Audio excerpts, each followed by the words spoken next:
দেখছেন রাত্রির সংবাদ। ময়মনসিংহের ভালুকায় জমি সংক্রান্ত বিরুদ্ধে ঘরে আগুন দেওয়ার ঘটনা ঘটেছে। এ বিষয়ে ভুক্তভোগী পরিবার থানায় একটি লিখিত অভিযোগ করেছেন। উপজেলা পাড়াগাঁও চটনপাড়া মৃত আলতাফ আলীর ছেলে আমির আলীর সাথে উপজেলা পাড়াগাঁও বড়চালা এলাকার মৃত গফর মন্ডলের ছেলে মিজানুর রহমান, আলতাফ আলীর ছেলে ছফির উদ্দিন, আব্দুল সামাদের ছেলে চুরহাব ও আব্দুল জলিল এর সাথে জায়গা জমি সহ বিভিন্ন বিষয়ে নিয়ে বিরুদ্ধে শত্রুতা চলছিল।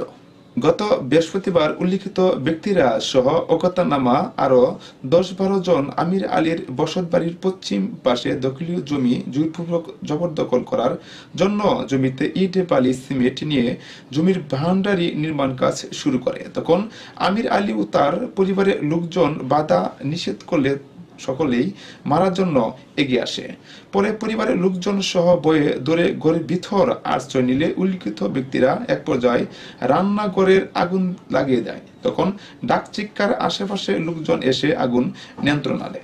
অভিযুক্ত ছবির উদ্দিন বলে, আমরা কারো ঘরে আগুন দেইনি, আমাদের বিরুদ্ধে মিথ্যা অভিযোগ দেওয়া হয়েছে। এ বিষয়ে বালুকা মডেল থানা অফিসার ইনচার্জ শামসুল হুদা খান জানান, একটি লিখিত অভিযোগ পেয়েছি, তদন্ত সাপেক্ষে প্রয়োজনীয় ব্যবস্থা গ্রহণ করা হবে। আমার বাড়ি যে সময় যে আগুনের দুর্ঘটনা ঘটাইছে এ সময় আমি দোকানদারি করি, দোকান বন্ধ করে বাড়িতে যায় খাওয়া দাওয়া করে শুয়ে ঘুমাইছি। ওই মুহূর্তে শব্দাশব্দি আয়া দেখি মনে করেন বাড়ি ঘরে আগুন দেওয়া। পরে এগুলা পাড়া প্রতিবেশী জায়গাটাই করে আই না, পরে নিবাইছি। বাউন্ডারি করতেছে, মাটি ফেলাইতেছি, পরে আমরা যাই না করছি। আমি যাই না করার পরে পরে দৌড়াই নিয়েছি করে মারে। তুই কেরা না করার কেরা না করিস নিয়ে দৌড়িয়ে নিয়ে বাড়িতে আগুন দিচ্ছি। হুমকি দুমকি অনেক দেখাইতেছি।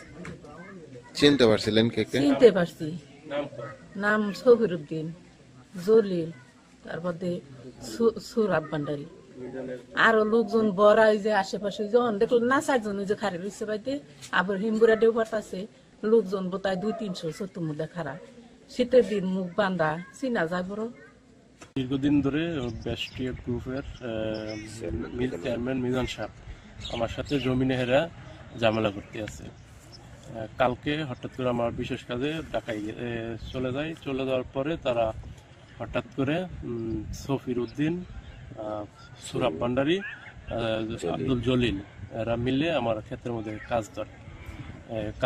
কাজে বাধা সৃষ্টি করলে আমার আব্বু আম্মু বাধা সৃষ্টি করার পরে ওনাদেরকে বাড়িতে দৌড়িয়ে নিয়ে যায় এবং তাদেরকে হুমকি দেয়, যদি তোরা এই ক্ষেতে বাধা সৃষ্টি করো তাদের খবর আছে। আপনারা দেখছেন দেশ টিভি বাংলা টেলিভিশন। আমরা দেশ ও জনতার পক্ষে। আমাদের পেজে লাইক দিয়ে সঙ্গে থাকুন। ধন্যবাদ।